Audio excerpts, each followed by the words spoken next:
नमः शिवाय।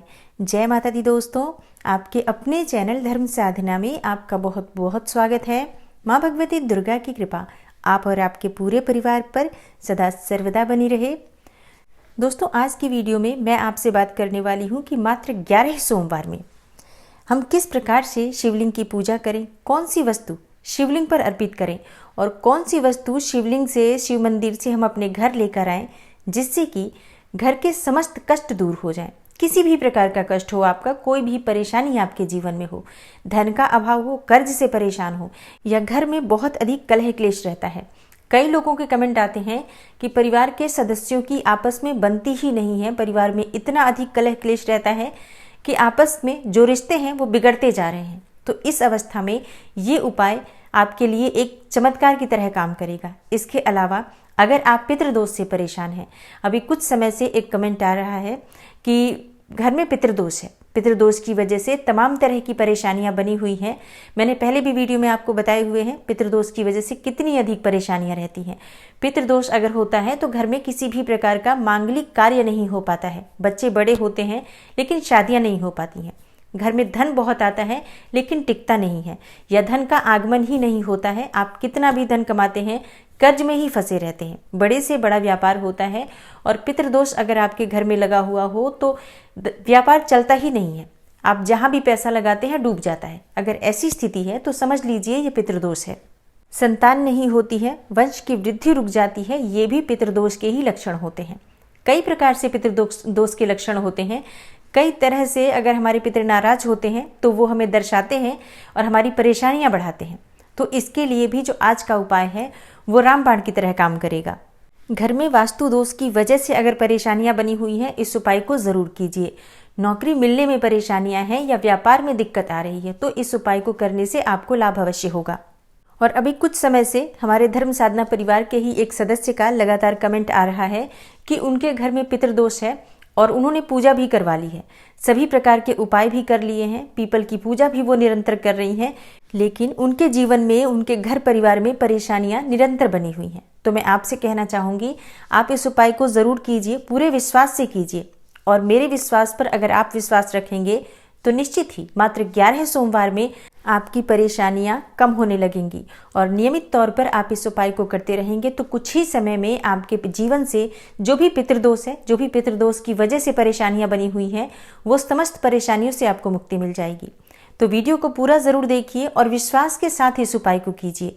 पूरे विश्वास के साथ इस उपाय को करेंगे तो निश्चित ही आपके जीवन में परिवर्तन होगा और जरूर होगा, क्योंकि आज हम महादेव की शरण में जा रहे हैं, जो कालों के भी काल हैं। समस्त प्रकार के दुख का निवारण करने वाले महादेव की शरण में जब हम पूर्ण विश्वास से जाते हैं तो निश्चित ही हमारी जो समस्या है उनके लिए तिनके के समान होती है। इसलिए कह रही हूँ कि अगर आपको पूरा विश्वास हो महादेव पर तभी इस उपाय को कीजिएगा। करना क्या है, सोमवार के दिन आपको शिव मंदिर जाना है। अच्छा, पहले ही बता दूं आपको, शिव मंदिर जाकर ही ये उपाय किया जा सकता है। घर में शिवलिंग है तो आप ये उपाय नहीं कर सकते हैं, बाहर आपको मंदिर जाना ही पड़ेगा इस उपाय को करने के लिए। क्योंकि कई लोगों के प्रश्न आते हैं कि हम घर में एक शिवलिंग है तो वहां पर ये उपाय कर सकते हैं, नहीं कर सकते हैं। बिना मंदिर जाए इस उपाय का आपको लाभ नहीं होगा, पहले ही बता देती हूँ। क्योंकि मंदिर में जो शिवलिंग होता है उसकी एनर्जी, उसकी शक्ति कहीं अधिक होती है घर में रखे हुए शिवलिंग से, इसलिए मंदिर जाकर की गई पूजा शीघ्र फलीभूत होती है। तो जब भी आपको कोई भी उपाय करना हो, अगर आप बहुत जल्दी लाभ लेना चाहते हो तो मंदिर जाकर ही पूजा करें। किसी भी देवी देवता के मंदिर जाकर अगर हम पूजा करते हैं और उस देवता की हम घर में पूजा करते हैं, इसमें बहुत फर्क होता है। इसलिए प्रयास करें कि अगर आपको बहुत अधिक परेशानियां हैं तो मंदिर में दर्शन के लिए जाएं। आधी से अधिक परेशानियां तो दर्शन करने मात्र से ही दूर हो जाती है, मंदिर में पैर रखने मात्र से ही नकारात्मक ऊर्जा दूर हो जाती है शरीर से। तो प्रयास करें मंदिर जाकर ये उपाय करें। तो शिव मंदिर जाना है तो भगवान भोलेनाथ की पूजन की सामग्री आपके पास होनी चाहिए। पूजन की सामग्री में सर्वप्रथम अभिषेक की सामग्री होती है। जलाभिषेक कर सकते हैं आप, अगर आपके पास कच्चा दूध हो तो कच्चा दूध लेकर जा सकते हैं। पंचामृत की व्यवस्था हो तो दूध, दही, घी, शहद, शक्कर, ये पांचों चीजें मिलाकर पंचामृत बनाकर भी आप अभिषेक कर सकते हैं। या इन सामग्रियों से आप अलग अलग भी अभिषेक कर सकते हैं, जैसे कि पहले दूध से, फिर दही से, घी, शहद, शक्कर, बारी बारी से इन सभी वस्तुओं का प्रयोग अभिषेक में कर सकते हैं। अच्छा, बहुत से भक्तों का प्रश्न होगा कि अगर हमारे पास पंचामृत नहीं है तो हम क्या करें। ज़रूरी नहीं है कि आप पंचामृत लेकर जाएं, आप सिर्फ जल भी लेकर जाएं तो उससे आप अभिषेक कर सकते हैं। लेकिन संभव हो और उपलब्ध हो आपके पास सामग्री तो पंचामृत से अभिषेक करें, क्योंकि पंचामृत से अभिषेक करने से मन की समस्त प्रकार की कामनाएं पूर्ण हो जाती हैं। चाहे आपकी सुख समृद्धि की कामना हो, संतान की कामना हो, विवाह की कामना हो, रोगों से मुक्ति चाहते हैं, घर में बहुत अधिक धन वैभव चाहते हैं, या कोई भी और विशेष मनोकामना हो, समस्त प्रकार की मनोकामना पंचामृत से अभिषेक करने से पूर्ण हो जाती है।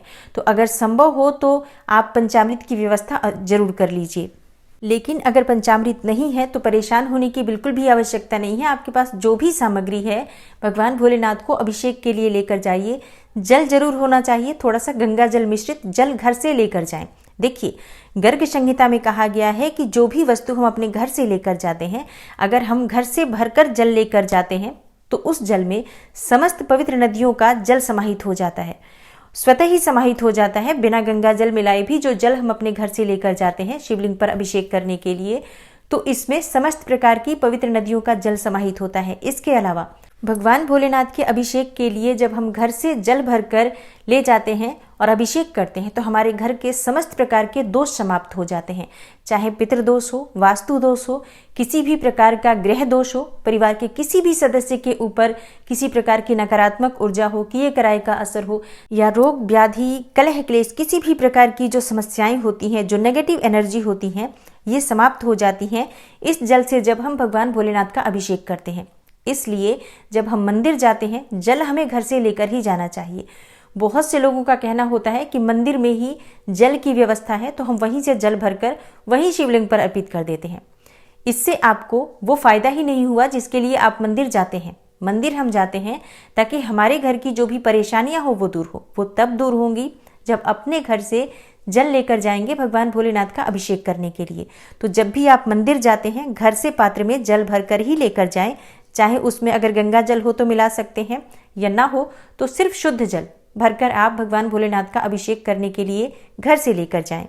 और पूजा की सामग्री में आपको अगर बिल्वपत्र मिल जाता है तो बिल्वपत्र ले सकते हैं। सफ़ेद चंदन ले लीजिए भोलेनाथ को अर्पित करने के लिए। इसके साथ ही आपको दीपक अवश्य लेकर जाना है, चाहे तिल तेल का प्रज्वलित करें या शुद्ध घी का दीपक प्रज्वलित करें, पर दीपक अवश्य आपको मंदिर में जलाना है। पुष्प कोई सा भी मिल जाए, सफ़ेद पुष्प मिल जाए तो अवश्य ही आप उसे लेकर जाएं। आंकड़े का मिल जाए, मंदार का मिल जाए, या कोई भी सफ़ेद पुष्प मिल जाए तो ज़रूर लेकर जाएं। उपलब्ध हो तो ज़रूर लेकर जाएं, ना उपलब्ध हो तो बहुत अधिक परेशान होने की आवश्यकता नहीं है, लेकिन आसानी से अगर मिल जाता है तो ज़रूर लेकर जाइए। तो सुबह आपको शिव पूजन की ये सभी सामग्री लेकर शिवालय जाना है, शिव मंदिर जाना है, जहाँ पर भगवान भोलेनाथ की आपको पूजा करनी है। अच्छा, यहाँ एक और चीज़ आपको बता दूँ मैं, अगर आपके घर के आसपास कोई ऐसा मंदिर हो, यानी कि कोई ऐसा शिवलिंग हो जो पीपल के वृक्ष के नीचे हो, तो ऐसे शिवलिंग का पूजन करने से आपको शीघ्र ही लाभ होगा। तो अगर ऐसा शिवलिंग है तो आप जरूर जाइए, नहीं तो जो भी कोई मंदिर हो आपके घर के आसपास शिव जी का, वहां जाकर आप पूजन कीजिए। तो सर्वप्रथम भगवान भोलेनाथ पर थोड़ा सा जल अर्पित कीजिए, उसके बाद पंचामृत अर्पित करेंगे, या जो भी द्रव्य आप भगवान भोलेनाथ को अभिषेक के लिए लेकर गए हैं उस द्रव्य से अभिषेक करें। उसके बाद फिर से आपको भगवान भोलेनाथ पर जल अर्पित करना है। पतली धार बनाकर ओम नमः शिवाय इस मंत्र का जप करते हुए आप जल अर्पित करें, और इसके बाद आप सफ़ेद चंदन लगाएं, बिल्वपत्र अर्पित करें, पुष्प अर्पित करें, और भगवान भोलेनाथ का मंत्र जपते हुए दीपक प्रज्वलित कीजिए।